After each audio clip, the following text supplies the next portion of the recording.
Morning, everyone. My name is Aaron Bergh. I'm the owner, founder of Calwise Spirits Company. We're a distillery here in Paso Robles, and I was excited to come in today because I started out with the Cal Poly entrepreneurship program and the CIE and SBDC. So I'm just here to talk about my journey, and I'll just start by telling you about what we do, and then we'll go to Q&A after that.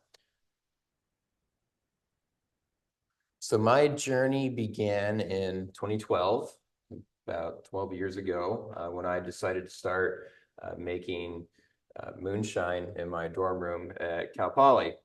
And I started out, gathering whatever agricultural products I could get because I was studying agricultural at the time. So I would get like peaches or grapes or whatever I could get to add yeast to ferment and make into alcohol. And at the time, it was just a hobby. I was a college student that liked to drink and make things. So it was a great hobby for me. Um, and I was studying ag at the time. And when I started getting closer to graduation, I realized that I do enjoy ag, but I wasn't sure it was where I wanted to start my career and spend my career. So I ended up um, just finding out about the hothouse program at Cal Poly, and I pitched to it, and I got involved in that in 2015, and was uh, accepted into that program, and I was taken from, all right, you're a dumb moonshining college student. You don't know how to run a business. We're going to show you how to run a business and help you think about these things that you haven't been thinking about.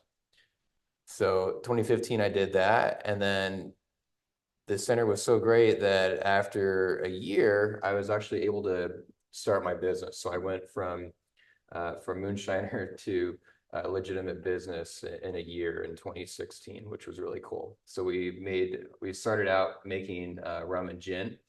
And what I did was I found another distillery to work with.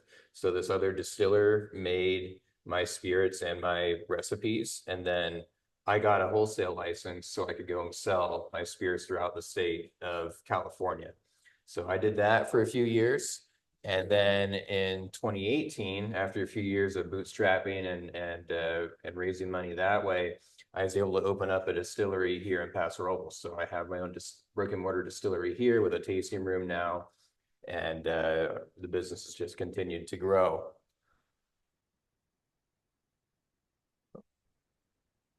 Oh yeah, so I just wanted to walk through a little bit about how we make spirits, just so you understand the process, because a lot of people know how beer and wine is made. In the case of wine, you take grapes, you add yeast, it ferments, you got wine. Beer, you take grain and you add yeast, and it ferments, and you have beer. It's a relatively simple process. Spirits start out as the same process, but they take it another step. So in the case of rum, the fermentable, we're starting with the sugarcane. So we get our sugarcane from a plantation in Louisiana, and that's me standing there in the sugarcane fields out there with one of the trucks going by to pick up the harvest sugarcane. So we start with sugarcane. There they are harvesting the sugarcane. And they take the sugarcane, they crush it, and that's me standing in front of the crusher there. And what they do is that they crush the sugarcane, and the juice comes out of it. It's like a thick grass, basically, with sugar. It's like bamboo grass almost. And they take it, they put it in that crusher, it smashes all the juice out of it, and that juice is really rich in sugar. So then they take that sugarcane juice and they heat it up and they refine it further into the white table sugar that you eat. You use to bake with and sprinkle on things on the kitchen table or whatever, add to desserts. So they make the juice into that, and then the byproduct of the refining process is a product called molasses, which you might also have in your kitchen as well. But by and large, it's kind of this byproduct that Doesn't have as many uses as sugar, but we're able to take it and we can take that molasses because it does have a good amount of sugar in it still. And we take that and we ferment it. So that's a picture of the fermentation, and you can see the foam in the tank from the happy yeast that are eating the sugar in the molasses. So we're basically making a molasses wine. And then we put it in the still, which you can kind of see most of the still there. We add it to the kettle and we heat up that fermentation. So up until now, it's been the same process as winemaking and beer making, but the next step in the process we do is we heat up the fermentation. And because alcohol has a lower boiling point than water, the alcohol boils out of the fermentation and the water and other impurities stay behind in the kettle. So in essence, what we're doing is we're concentrating the alcohol in the fermentation. And then our rum is barrel aged. So we add it in a barrel. All spirits, when they come out of the still, they're all clear because the only compounds that come through the still are volatile compounds, and color is not a volatile compound. So all spirits come out clear. If a spirit has color, that means that it either saw time in a barrel or some sort of flavoring or coloring compound was added to it. In our case, we don't use any coloring compounds. All the color is coming from the barrel in our rum. So you add it to the barrel, and the barrel serves two purposes. One, it ages the spirit by allowing some of the more volatile compounds to volatilize and evaporate out. The other thing that the barrel has is oak. And in oak, there are natural sugars. And during the barrel making process, they actually heat up the oak. And when they heat up the oak, the natural sugars caramelize. So when you see a brown spirit like a whiskey or rum or brandy or any brown spirit, the reason it's brown is because it actually has natural caramel in it from the oak. And that helps smooth it out as well. That's why a brown aged spirit tastes smoother than a white unaged spirit in most cases. And this is our rum brand. Hazard Reef is our rum brand. We make a white rum, a spiced rum, pineapple rum, and a dark rum. So we have a suite of rums. And I wanted our rums to have their own like tiki tropical identity, because when you drink rum, it's all about escapism and going to some place tropical. So I wanted that brand to evoke that. We also make whiskey. So whiskey starts out the same as beer. And I work with my friends over at Firestone Brewery, and they actually start the process for us because they're the master brewers. They brew the grain for us. So there's me pouring some of the grain into their mill there to mill the grain down so that they can then mash it. And I should probably mention the mashing process is a starch conversion process. So grain, as you know, is very starchy. It doesn't have sugar in it. But during the mashing process, what they're going to do is they're going to heat up that grain and they're going to cook it. And when they cook it, it breaks down the starches into simple sugars and it becomes sweet. And then the yeast are able to eat that and utilize it and make it into alcohol. And this is our whiskey. The brand name of our whiskey is Axhole Whiskey. And you see the picture on the bottle there. Did I put it in the slide? Oh, yes, here we go. So that's the picture on the bottle there. That is my great-great-grandfather's moonshine still, or it's the very top of my great-great-grandfather's moonshine still. And during Prohibition, he made moonshine whiskey. He was caught by the feds. And what they would do back then was they would take an axe and they would punch a bunch of axe holes into the still so that you could not use it anymore. Because what happens when you try to heat up the mashing side, the fermentation side, is all the alcohol escapes through the holes on the top, so you can't use it anymore. And this was almost lost to the ages, but back in the 70s, my dad found it out on the old family farm, just thrown into a junk pile. And fortunately, he grabbed it, and now it's hanging up in our distillery, and it's now inspired the name of our whiskey that we make here at Calwise. And that's my great-great-grandfather right there. I have a little bit more hair than he does, fortunately. Our flagship spirit, though, is our Big Sur Gin, which you may have seen around. It's probably the most widely distributed. We're in all the Albertsons and Vons here on the Central Coast. Uh, we used to have really good statewide distribution down to San Diego, up through the Bay Area, Whole Foods, Bevmo, Total Wine. The pandemic threw a little bit of a wrench in that, but we used to do a lot more distribution. Now we focus more on local regional distribution and tasting room distribution, but you'll probably see our Big Sur gin around. It starts out as grapes. Usually gin is made from grain because it's the cheapest ingredient available. But here we're blessed to live in Paso Robles wine country where we have access to world-class high quality grapes. So we take those same grapes that you use to make wine here in Paso Robles and we distill them into a brandy, and then we then use that brandy we infuse that brandy with our botanicals in our gin, and our botanicals are inspired by Big Sur, which we are also fortunate to have right up the road from us as well. So I use things like juniper, of course. So juniper is actually what makes gin gin. Gin is basically a flavored vodka, except gin has to be made with juniper berries. So you basically take a vodka made from grapes, grain, sugarcane, whatever you want to make it from, and then you add herbs and botanicals to it. It has to be juniper, and then you can add anything else you want. So that's what's really cool about gin is people ask me what my favorite spirit is, and I ask them, well, is it my favorite spirit to drink or my favorite spirit to make?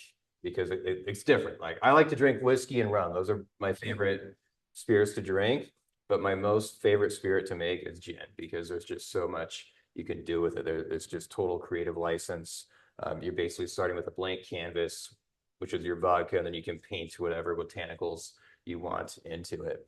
So other native ingredients that I use is white sage, elderberry, yerba santa, Mexican oregano, herbs that you'll find growing in the hillsides around the Central Coast and Big Sur, because I want you to taste and experience the Central Coast in our gin.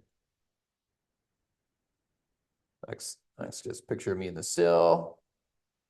That's our gin. I always like to kind of finish on this because I am a distiller and focus on beverage spirits, but we've all lived through 2020 now, and that threw some crazy times our way. And as a business owner, you have to be ready to pivot and do what's needed to help your community and also help your business survive. So when March came around, like I said, I was distributed throughout the entire state. We were in hundreds of locations, some pretty high profile chains. We were doing good business. We had our tasting room that we were selling out of as well. And then, as we all know, late March, we get the call that, all right, the governor's shutting the state down. You have to shut your business down. I get an email from my distributor. Hey, we're laying off half our force because they can't go and service the restaurants and bars anymore. So I lost all my distribution and my tasting room basically in all one fell swoop. And I thought, wow, this is probably the end. It's been a good 4-year run. I guess this is the end. There's nothing I can do about it. This is a once in a lifetime pandemic experience. My business is dead. It's done. And it was a pretty depressing time for about 24 hours. And then I realized, no, I can't just sit at home and lock myself in my house and sulk and think, woe is me. There's got to be something I can do. And I noticed a couple other distillers around the country were starting to make hand sanitizer. And the FDA actually came out and said, hey, there's this huge shortfall of hand sanitizer. You can't get it in the stores anywhere. We're going to make it easier for you to make hand sanitizer because we need you to get it out to the community. So overnight, I basically built an entire new business. I had to create an entirely new supply chain because the similarities between alcohol and sanitizer, drinking alcohol and sanitizer alcohol, but that's the only similarities. It's the same alcohol, but there's a few different ingredients that you need to add to hand sanitizer, and it's completely different packaging. as well. You know, where before I was sourcing glass bottles and corks, now I had to find plastic bottles with dispensers to dispense doses of sanitizer. So I needed to build an entire supply chain overnight. And then on top of that, all the other companies that were making hand sanitizer were scrambling to buy up all the ingredients and materials to make it. So as soon as I had a supply chain built, I was like constantly losing pieces of that. This one supplier that I had set up would all of a sudden be out of stock, and I need to go find another supplier. So it was a really crazy time. I was working, 16 hours a day, just round the clock, just keeping that supply chain going and keeping our facility cranking. And we ended up producing 5,000 gallons of hand sanitizer in a 6-week period during the pandemic. So that was a pretty crazy time. So I turned something that was really depressing and bad into something that ended up being really good. And I was able to help the community. I was able to, one of the darkest days of my business too, is having to lay off all my people, because once I heard that my distributor was shutting down and I had to shut down my tasting room, well, I couldn't afford to pay my people anymore. So I had to look at my employees in the eye and tell them, sorry, I can't pay you anymore. I don't have a job for you anymore. And 48 hours later, I was able to call them back and say, hey, we have a job. We can get going again. We can work. And it quite frankly saved my business, and is part of the reason why we're still going today too. Oh yeah, that's part of our tasting room in the background there. We're at 3340 Ramada Drive, kind of near Tin City. So I'm there most of the time. We're open Thursday through Monday. So come on in sometime and try our spirit, say hi to me, and have a good time. And I just thought I'd open it up to Q&A for any questions on my spirits, the business, anything you got for me. No, go for it. Oh, here. This is a microphone, so I'm gonna throw it to you, and you're gonna get it. No problem. I was recently down in Solving, and there was actually a tiki bar over there. And they went around and said that they didn't have to have a liquor license because they're selling spirits versus liquor. And I've heard you use the term, you're using the term spirits. I don't know what. If it's the place, it's like called like the High Roller Lounge or something like that. Yeah. They don't have a liquor, as far as, unless it's changed recently. I know they don't have a liquor. They don't have a spirits license per se. They have a wine and beer license. And there's some, wine products that are higher in alcohol that some bars use in place of a hard liquor to get around that spirits license requirement. Because getting a wine and beer license is really easy, and that allows you to serve wine and beer. But having that license that allows you to have beer, wine, and hard liquor, those are a lot harder to get. The county, well, the state rations them, so you can only have so many hard liquor licenses in any particular county. And because of that, there's a private market for it. So if you want a license, you have to buy it from someone who already has it. And here in SLO County, the last figure I heard, it was about $400,000 just to buy a hard liquor license in SLO County. Santa Barbara is a little bit better, I think, but still you're talking, 6 figures just to get a license to sell hard liquor. So that's considered the same thing. Spirits is considered liquor as well then, or that's where yeah. Because High Roller has it, they classify it as 2 different things. They said liquor is different from spirits. They said we're serving spirits, not liquor. The owner came out and tried to explain it to a bunch of people who were, everybody had been drinking. So yeah, I think it's just kind of a matter of semantics, because when I hear liquor, I think liquor could refer to both wine and beer too. So they probably consider their wine and beer liquor, but yeah, they cannot have a distilled spirit. So I guess the legal term is distilled spirit, and that's what allows, because it may be a spirit or it may be a liquor, but it's not distilled, it's not concentrated, it's only 25% alcohol, where this stuff that I'm selling is 40% plus. in alcohol content. Okay, Does that answer your question? that does. Okay. Appreciate it. Thank you. Yeah.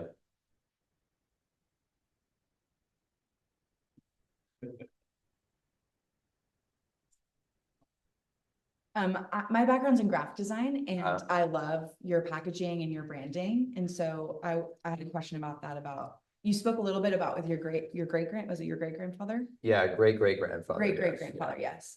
He probably didn't have a graphic designer back then. I mean, I love the story behind it. Can you speak a little bit to the rest of your brand and why it's so important to you? Yeah, I think that,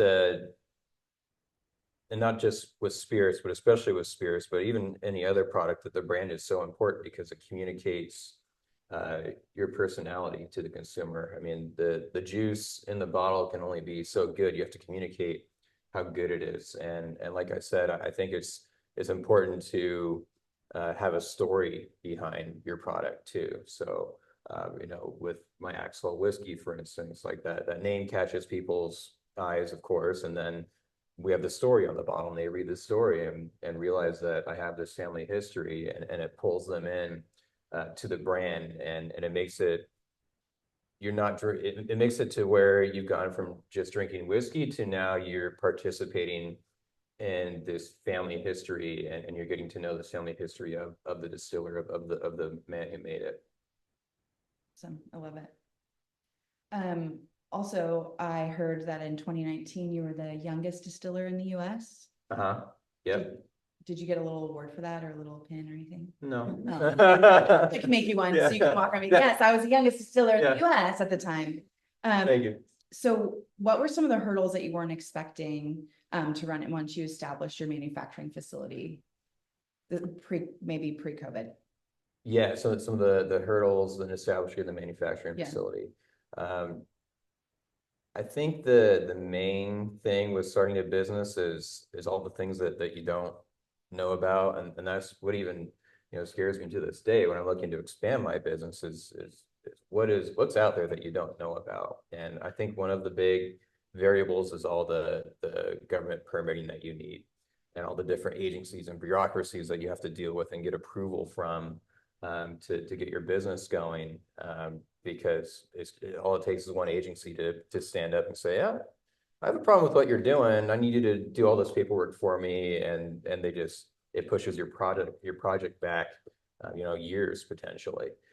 So, you know, in my case, it was, we'd already designed everything. And then the local agency that deals with water and wastewater collection came in, and they said, yeah, we don't like where you put that drain. We don't like where you put that drain. You can't have a water inlet over there. You have to rip everything up and put in new stuff.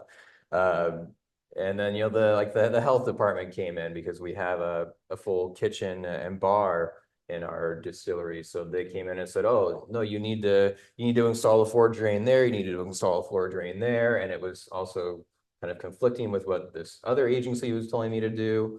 So that ended up pushing me back, fortunately, only a few months when I was in the building process. But that's probably the biggest thing is dealing with different agencies and that unknown of what they're going to find to squawk at you over. So you have a bunch of different product lines. I remember when your gin came out, because again, my background is craft. I didn't know that you were part of the CIE, and I bought one of your gin bottles because I loved the branding so much. Thank you. I still have it, and I like put flowers in it. So perfect. I know I'm not the only one that probably does that, but talk about a little bit of like the different flavors. So do you feel a constant pressure to like keep up with any trends, or how do you stay genuine to your natural creative process when coming up with new product lines and flavors? Yeah, that's always tough because I have, you know, our classic straight gin, and that's our flagship that we've had since 2016. And that I try to keep consistent and don't change, but at the same time, I have people that constantly want to see fresh new products coming out. And at first, and this really started to hit me when I opened up my tasting room here in Paso Robles, was I was just having so many customers come in and give feedback on what they wanted to see. And, oh, I want to see this flavor. Oh, I'd love it if you made this flavor. I'd love it if you made this flavor. And of course, like, you don't listen to every single request that comes in, but if you start to get, more people coming in asking for the same thing, you think, okay, well, I should probably make that then if I have a lot of, if everyone is asking for this flavor. But then I ended up with this situation where I was just kind of like throwing things at the wall and seeing what sticks, and it kind of sidetracked me and distracted me from running a successful business. So now I've tried to add some structure to it. So I have my classic gin, and then in the spring, summertime, we do a blood orange infused gin. And then in the winter, fall time, we do a cranberry infused gin for the holidays. So, and then our rum, I started out just making a bunch of different rum flavors without any sort of regard to what time of year it was or any sort of schedule. But now we have a schedule to it. We have our dark rum year round, but we do a pineapple rum in the spring and summer. We do a spiced rum in the fall, and we do a coffee rum in the winter. So I've started to add structure to it. And I feel like now I've gotten back to this point where I need to be in between, not throwing things at the wall, but also not just sticking to one thing and keeping it interesting for my customers and club members. Do you have a favorite flavor that you usually go to a lot? Favorite flavor? Probably my blood orange gin. Yeah, which we just sold out of. So dang it. Yeah, I know. But the nice thing is it'll be back next year. Our cranberry gin is coming out, so that's probably my second favorite flavor one to drink. Yeah. Let's talk about do you have any specific hiring processes that you use to hire new employees? Like, what are you looking for when you're hiring people, when you're hiring talent? Yeah, I'm fortunate to have a pretty small team at my company, and I've done that by design.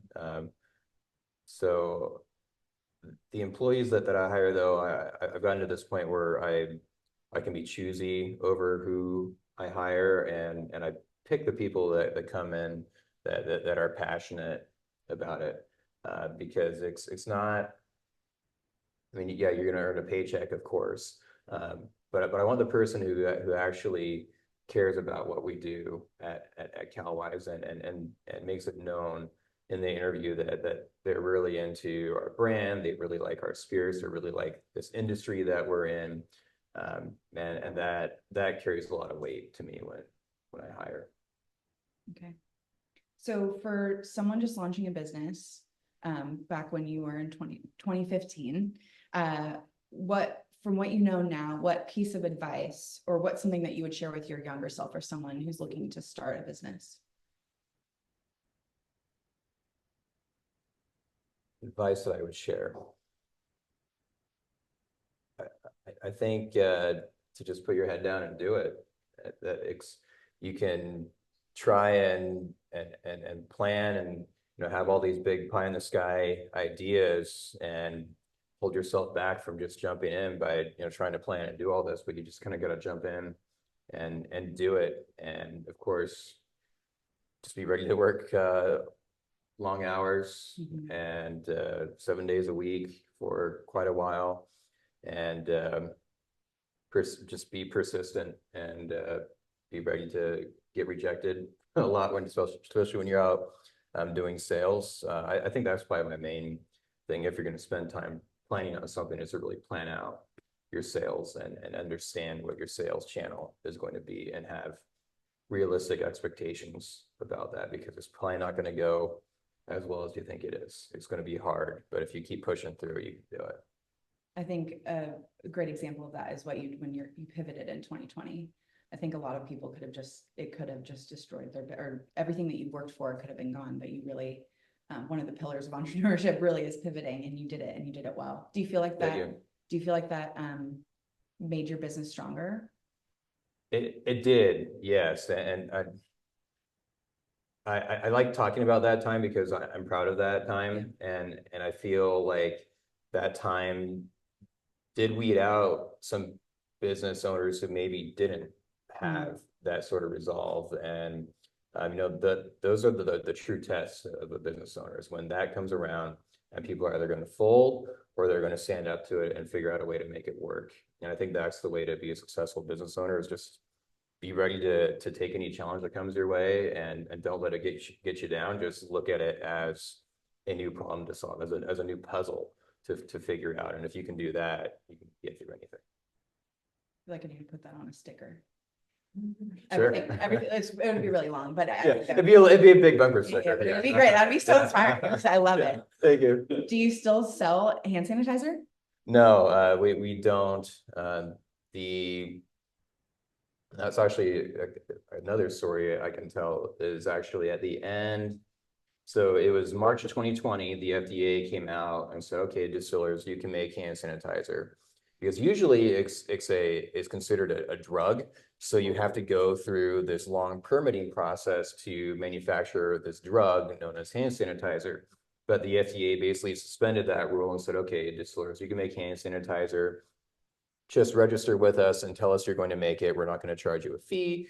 You don't need to do anything else. Just let us know you're making it and make it to these specifications. So I did that, and hundreds of other, if not thousands of other distillers throughout the country made hand sanitizer, and we solved this huge supply chain shortfall. In December of 2020, the FDA came back. It was like 2 days after Christmas, when like no one was paying attention. Merry Christmas. And they sent out an email. It was a really vaguely worded email, and it said, if you made hand sanitizer over the past year, you owe us $14,000, a flat fee. This was $14,000 flat fee. Doesn't matter how much you made. Doesn't matter if you donated it all. Doesn't matter if you just made 5 gallons of it to give to the fire station, your local fire station, or whatever. You owe the FDA $14,000, and they announced this 2 days after Christmas, and that lag period between Christmas and New Year's Eve, when no one was paying attention. And they said, if you made hand sanitizer in 2020, you owe us this. Oh, and if you don't stop making it by January 1st of 2021, you owe us another $14,000. So there had been some distillers on vacation, through New Year's, and had missed this. They would have had to pay $28,000. And of course, I didn't believe what I was reading. I sent it over to my attorney, and I said, am I interpreting this email right? It's really vaguely worded. And she got right back to me, and she's like, yeah, this is what they're doing. They're going to charge you $14,000. And I talked to our national guilds and associations. Like, hey, what's going on with this? Like, I went to them for help, because they're who all the distillers go to for these governmental matters. And the responses I was getting was, we don't know what's going on. We can't get a hold of anyone in the government either. We're not sure what to do. And I didn't like that answer. That didn't make me feel good. So I had some media connections, and I made this go viral in the media. I said, this is a terrible thing that the FDA is doing to us. It's doing to us. We can make this go viral. And I put out a press release, and it got picked up by many national media news outlets. And it actually, so where our national guilds, who we pay lots of money to and have experience in this, couldn't get a hold of the government, that media campaign did get a hold of the government. And we heard from the Department of HHS a day later after that media campaign went out, and they retracted everything. So, and I think that's an example of not taking no for an answer, and not letting things get you down like that. I thought, well, I'm not getting the solution I want, so I'm going to create my own solution, if that makes sense. I need to make you another pin that's like, I created this campaign. I don't know what it would say, but I need to make you a couple of pins.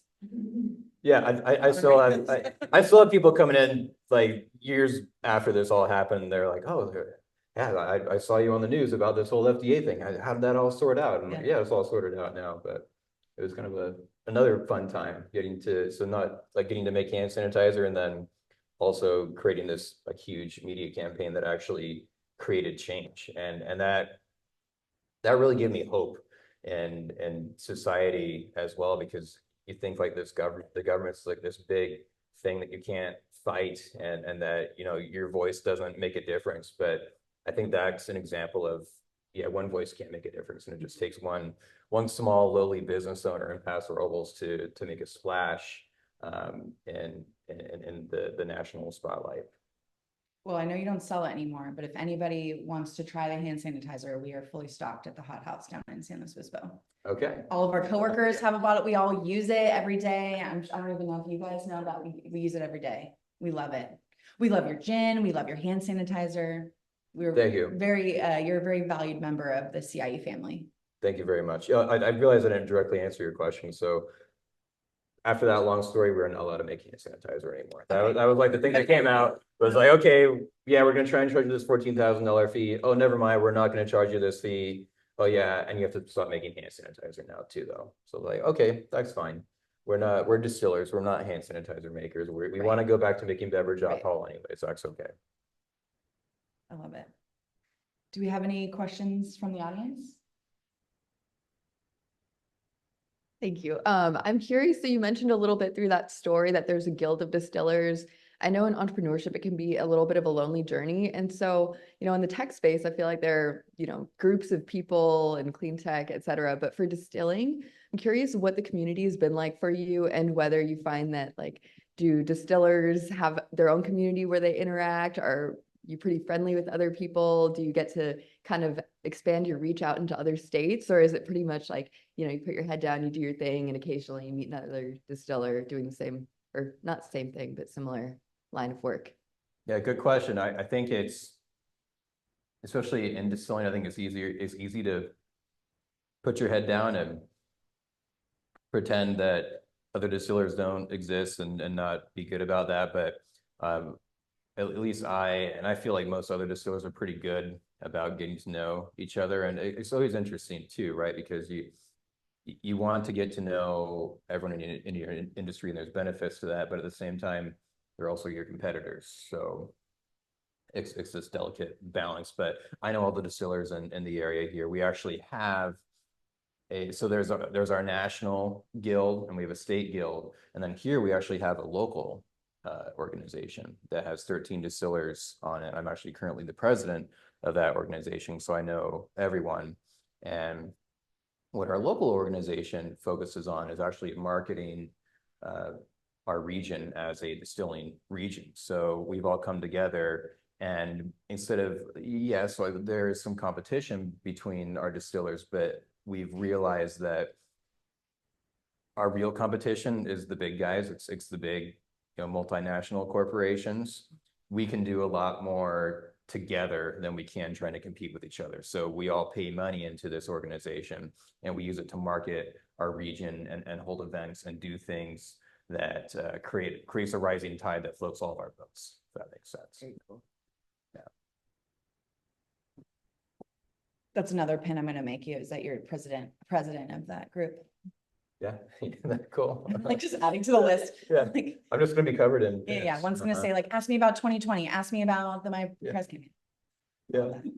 Great solution. Do you have any other questions? Nice. So Aaron, thanks for coming out today. Yeah, thanks for coming. The time. Just curious, where do you see the business going in 5 years relative to where you are now? What are your aspirations?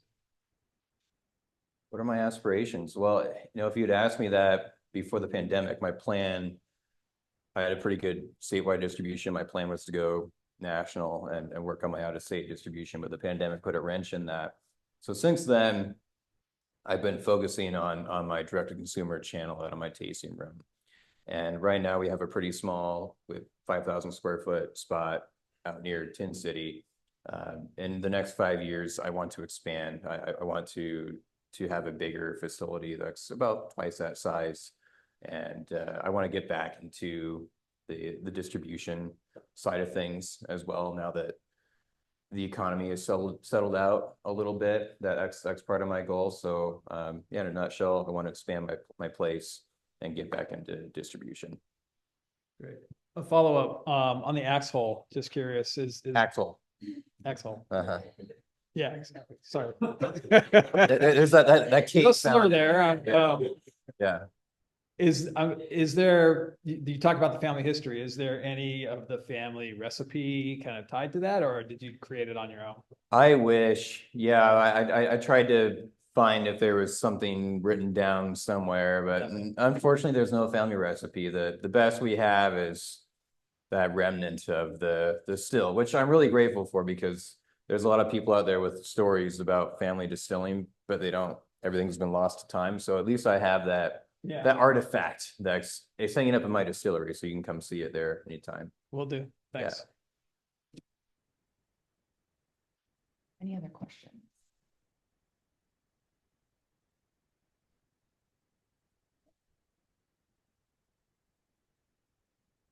Cool. Well, actually, one final question from me. Aaron, what do you have coming up? Any events or new products that we should be keeping an eye out for? Well, we just released a new bourbon whiskey, and going back to my like seasonal spirit discussion, we have our new spice rum coming out in a few weeks, and then we'll have our cranberry gin coming out a few weeks after that.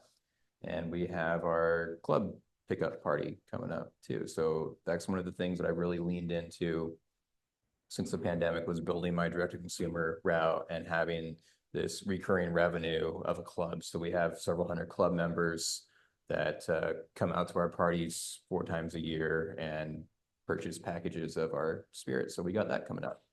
Awesome.